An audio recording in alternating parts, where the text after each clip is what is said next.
சிவாய நம. திருச்சிற்றம்பலம். திருநாவுக்கரசர் சரிதம். திருநாவுக்கரசு வளர்த்திருத்தொண்டின் நெறிவாழ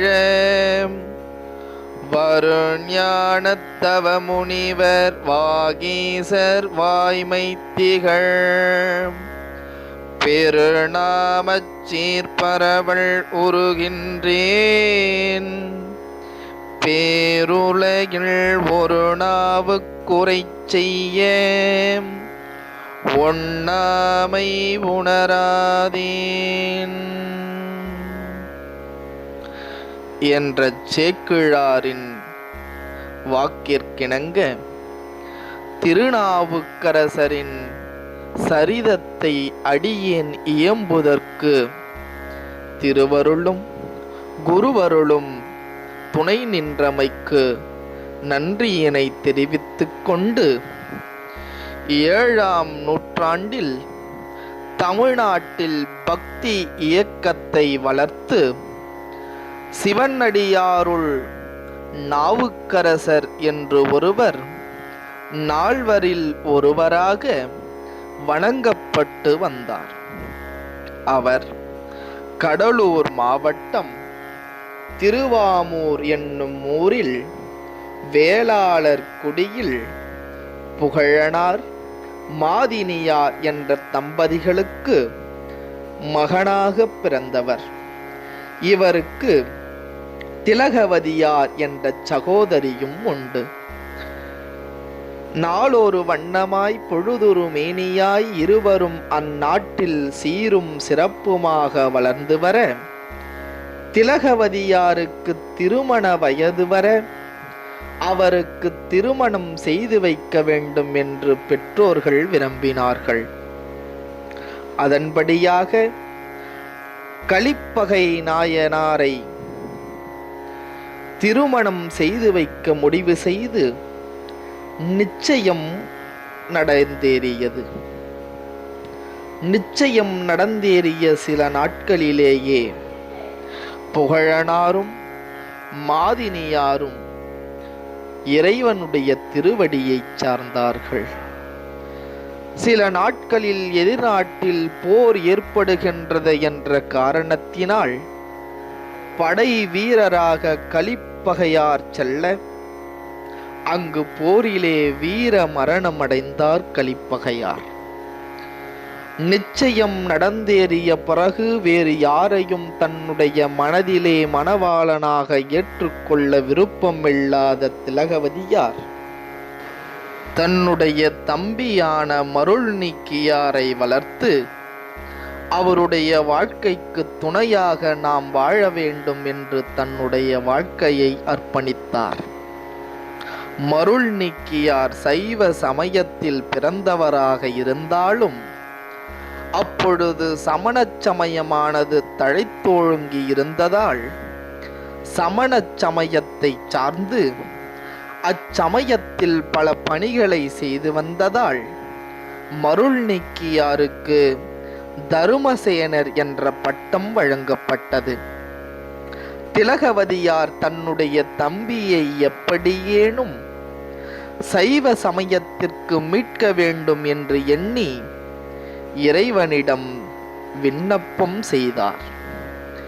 மருள்நீக்கியாரை ஆட்கொள்ள திருவுள்ளம் கொண்ட சிவபெருமான் அவருக்கு சூளை நோய் என்று சொல்லக்கூடிய கடும் வயிற்று வலியினை கொடுத்தார்.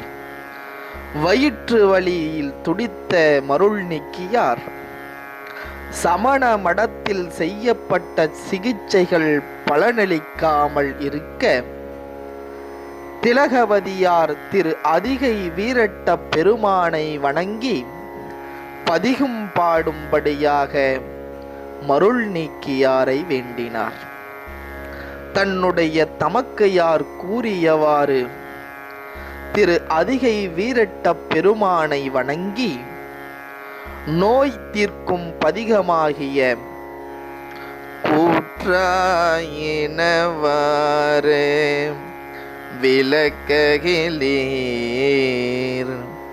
கொடுமை பல செய்தன நானறியேன்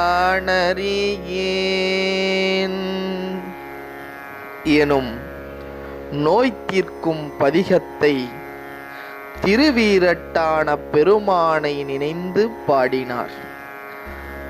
திலகவதியாரும் இறைவனுடைய திருவடியில் இருந்த திருநீரை கொண்டு வந்து மருள் நீக்கியாரின் வயிற்று பகுதியில் பூச சூளை நோயானது மறைந்தது, வயிற்று வலியும் தீர்ந்தது.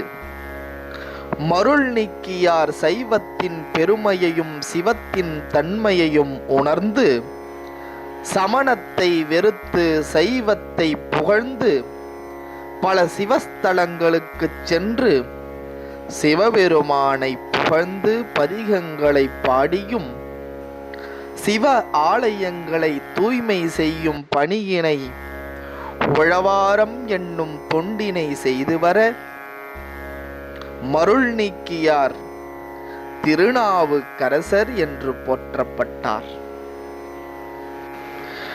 இதனை அறிந்த சமண மதத்தை சார்ந்தவர்கள் திருநாவுக்கரசரை மீண்டும் சமண சமயத்திற்கு அழைக்க அவர் வருவதற்கு மறுக்க அவரை துன்புறுத்தும் விதமாக சுண்ணாம்பு கால்வாயில் அடைத்தார்கள். விஷம் கலந்த பாலினை கொடுத்தார்கள். யானையை விட்டு கொள்ள பார்த்தார்கள்.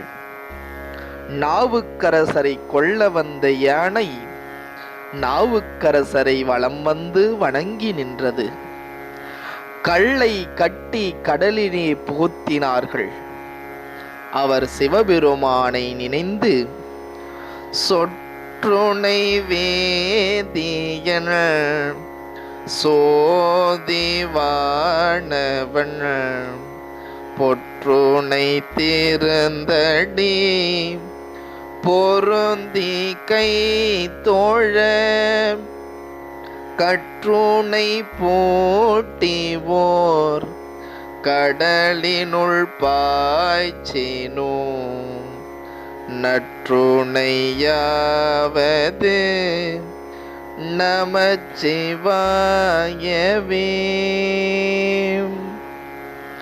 என்னும் நமச்சிவாய பதிகத்தை திருநாவுக்கரசர் பாட கல்லை கட்டி கடலில் இட்டபொழுதும் மிதந்து வந்து கரையினை அடைந்தார். இதனையெல்லாம் அறிந்து கொண்ட மகேந்திர பல்லவனும் சைவ சமயத்தை தழுவினான். அப்பூதி அடிகளினுடைய மகனை பாம்பு தீண்ட மரணத்தை எய்திய அந்த குழந்தையை பதிகம் பாடி மீண்டும் உயிர்ப்பிக்கச் செய்தார். தனது முதிர்ந்த வயதில் திருஞான சம்பந்த மூர்த்தி நாயனாருடன் சேர்ந்து தல யாத்திரைகள் செய்து மூடிய கோயில் கதவினை திறந்தார். திறந்த கதவை மீண்டும் மூடச் செய்தார். படிகாசு பெற்றார். மேலும் மேலும் பல அற்புதங்களை இறைவனுடைய திருவருளால் செய்தார்.